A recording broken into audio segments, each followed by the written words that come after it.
Okay, that first layer is dry. I got out my hair dryer to help it along, which is a very common thing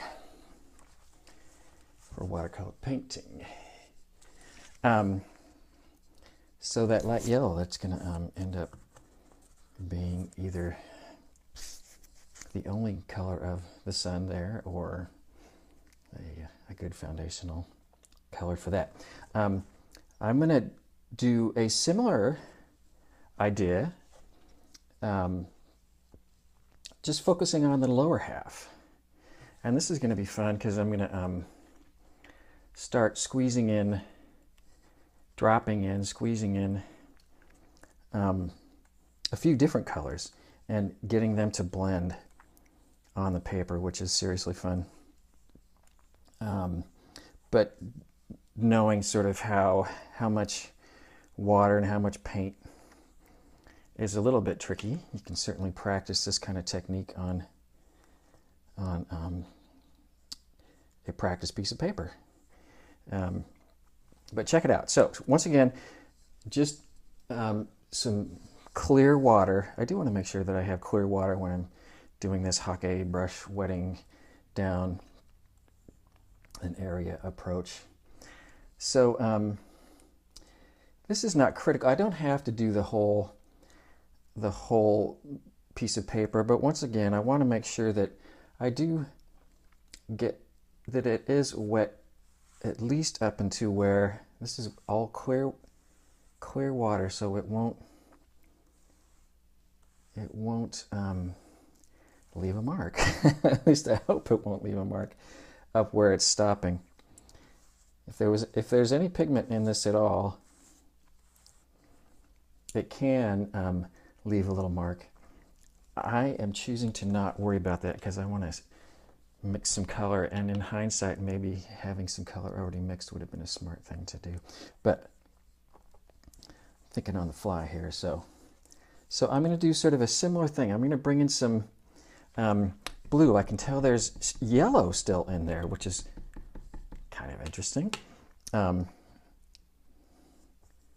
This is all going to be so light that it's not really going to matter. But I'm going to do that, and I'm going to start moving it around, tipping. You're going to want to have an area that is okay to drip and whatnot.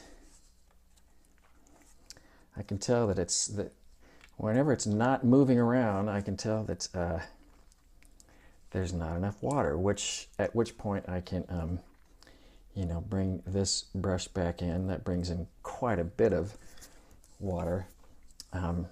The other thing I can do is use this mister.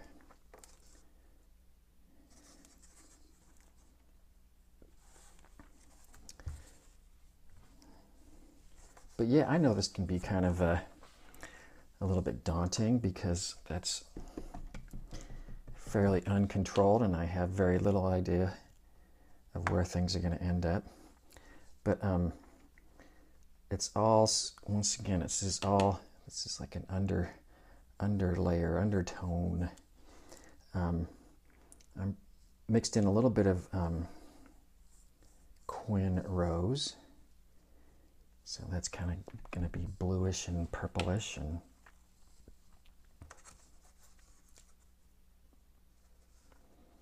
I'm going to let some of it just drip off into to my towels here. And yes, there's some areas here where it's not moving. Wherever whenever the pigment stops moving, that means if it wants to move, if you want it to move, you need to have some more water.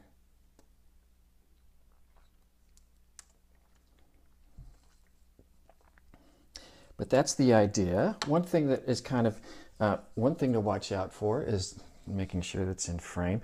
But some of this color that starts hanging out on the tape, like I said, if you don't wipe that off, you'll find that it may sort of come back onto your paper, and you may or may not want that, especially if there's a big glob, a big drop that will sort of go across the page. I'm going to soak that up, and it's okay to touch the paper. It's not going to be... This is all still, once again, real light and just sort of background feel kind of stuff. It has a very fun effect. It doesn't seem like it would by the time it gets so light. Ooh, that's interesting.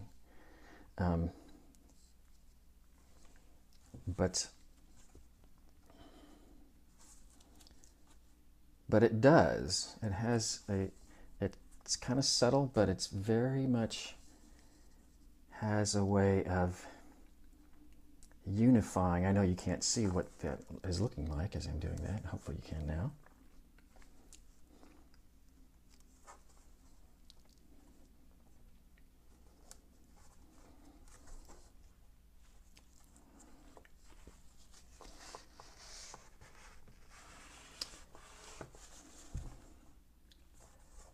Once again, not critical. All these light sort of tones and just helping build some things. That's okay. These hills are going to start becoming blue, dark blue, light blue, so that's all going to be okay. The sky is going to try to be a little bit orangey and pinky up here. Pinky. That's a technical art term. I think pinky-ish. Okay, I'll stop. You know, I can tell things aren't perfect down here. That is so not anything I'm worried about right now. I know that this front mountain is going to be dark to black, so really not worried about that. If I let this watery color here, if I let it dry like that, well, heck.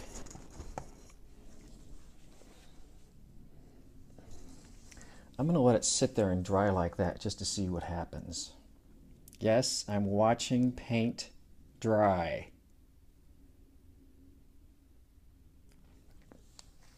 My prediction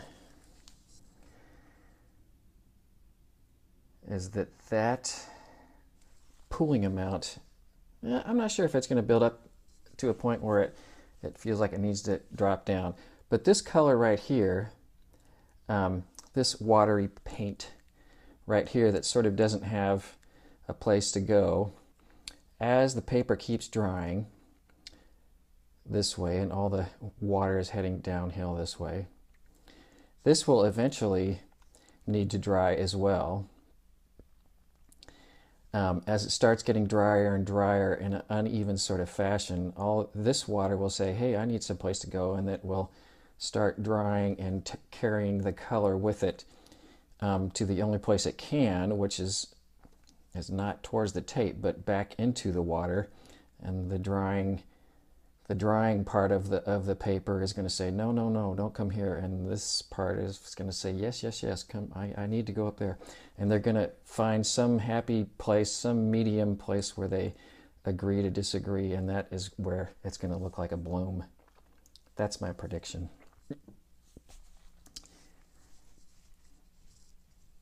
We'll see what happens, I promise. Okay.